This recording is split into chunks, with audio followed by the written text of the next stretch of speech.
Suara Kebenaran pada Jumat 3 Februari 2023 berjudul Keberhasilan Hidup. Saudaraku sekalian, keberhasilan makhluk ciptaan yang dalam konteks ini manusia hanya satu, yaitu kalau ia berhasil menghidupkan Allah di dalam hidupnya. Apakah Allah tidak hidup, sehingga harus ada kalimat menghidupkan Allah dalam hidup manusia? Allah adalah Allah yang hidup.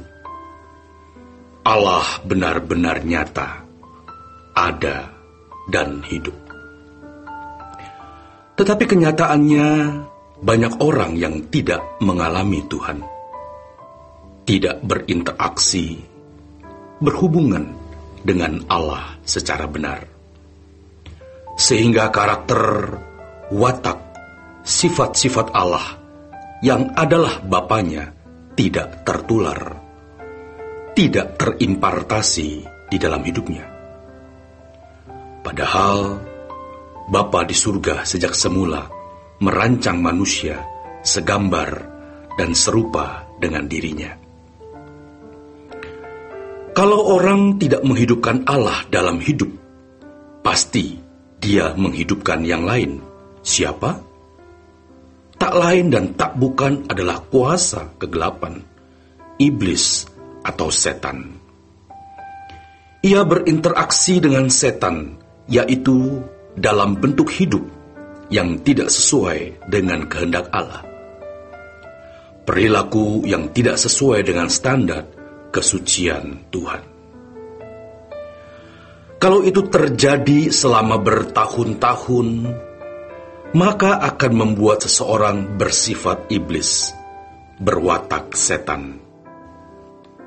Itulah kenyataan yang kita lihat dalam hidup banyak orang.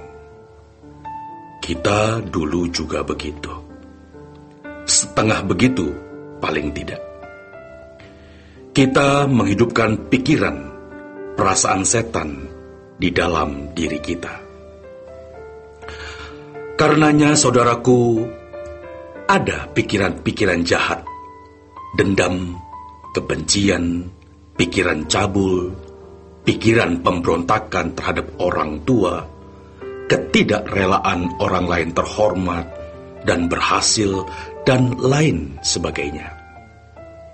Itu yang dikatakan oleh Rasul Paulus, kamu dahulu sudah mati karena pelanggaran-pelanggaran dan dosa-dosamu. Kamu hidup di dalamnya karena kamu mengikuti jalan dunia ini, karena kamu menaati penguasa kerajaan angkasa, yaitu roh yang sekarang sedang bekerja di antara orang-orang durhaka. Dalam Efesus 2 ayat 1-2. Kalimat roh yang sekarang sedang bekerja di antara orang-orang durhaka menunjuk kepada orang-orang yang menghidupkan setan atau iblis di dalam diri mereka. Dan dunia kita hari ini lebih banyak orang yang berkeadaan demikian. Mereka menghidupkan setan di dalam dirinya. Dari hal kecil, sederhana, halus, sampai orang-orang tertentu memperagakan kehidupan yang benar-benar jahat. Jangan kita berpikir bahwa hanya orang-orang di luar gereja yang dikuasai kuasa kegelapan atau menghidupi iblis di dalam hidupnya. Orang-orang Kristen pun juga bisa menghidupkan iblis di dalam hidupnya, bahkan aktivis dan pendeta. Coba periksa diri kita. Apakah kita sepikiran dengan Tuhan atau tidak? Kalau kita tidak sepikiran, tidak seperasaan dengan Tuhan, berarti kita telah menghidupkan setan di dalam hidup kita. Jadi, apa yang menguasai pikiran seseorang dan kemudian diwujudkan dalam perilaku dan perbuatan, itu yang dihidupinya. Tetapi kita memilih atau menghidupkan Tuhan di dalam hidup kita. Karenanya, kita harus mendengar firman Tuhan yang murni. Pikiran kita harus diisi oleh kebenaran firman Tuhan setiap hari. Jangan lagi ada tontonan tertentu yang mengacaukan pikiran kita, yang mempermainkan emosi dan perasaan kita, seperti menonton film yang tidak membawa kepada damai sejahtera.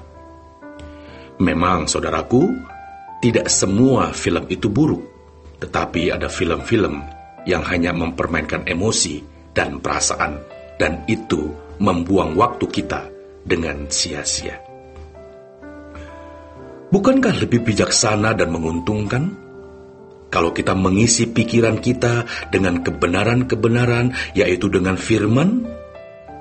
Kita masukkan di dalam pikiran kita. Pikiran yang dipenuhi oleh firman yang murni itu sama artinya dengan dipenuhi oleh Roh Kudus. Kalau dipahami dalam pikiran, Roh Kudus yang mencengkram lalu terekspresi dalam tindakan dan perbuatan. Nah, disinilah seseorang menghidupkan Tuhan di dalam hidupnya. Saudaraku, menghidupkan Tuhan di dalam hidup kita akan makin besar, makin kuat, kalau kita selalu ada di hadapan Tuhan. Seperti Musa turun dari Gunung Sinai, Gunung Horeb, wajahnya bercahaya. Dia tertular, terimpartasi oleh terang Tuhan. Demikian pula kita, kalau kita selalu duduk diam di kaki Tuhan, kita akan terimpartasi spirit atau gairahnya. Karenanya, kita harus menyediakan waktu bertemu dengan Tuhan, yang akhirnya kita bisa menghidupkan Allah di dalam hidup kita. Dan ini sebenarnya yang dimaksud dengan kalimat, datanglah kerajaanmu, yakni menghadirkan kerajaan Allah dalam hidup kita, menghadirkan atau menghidupkan Allah di dalam hidup kita. Hanya orang-orang yang menghidupkan Allah di dalam hidupnya yang bisa dikatakan hidup. Dan orang-orang seperti inilah yang akan dilestarikan di kekekalan nanti. Tetapi, kalau orang menghidupkan kuasa kegelapan, ia akan dibuang ke dalam api kekal bersama dengan setan, iblis, dan para pengikutnya. Mari kita memilih untuk menghidupkan Allah. Kita mau menghidupkan Allah di dalam hidup kita. Dan disitulah kita menemukan kerajaan surga. Orang yang menemukan kerajaan surga sejak di bumi akan masuk kerajaan surga di kekekalan nanti. Kalau orang tidak menghidupkan Allah dalam hidup, pasti dia menghidupkan yang lain. Siapa? Tak lain dan tak bukan adalah kuasa kegelapan, iblis, atau setan. Selamat berjuang, saudaraku. Tuhan Yesus memberkati.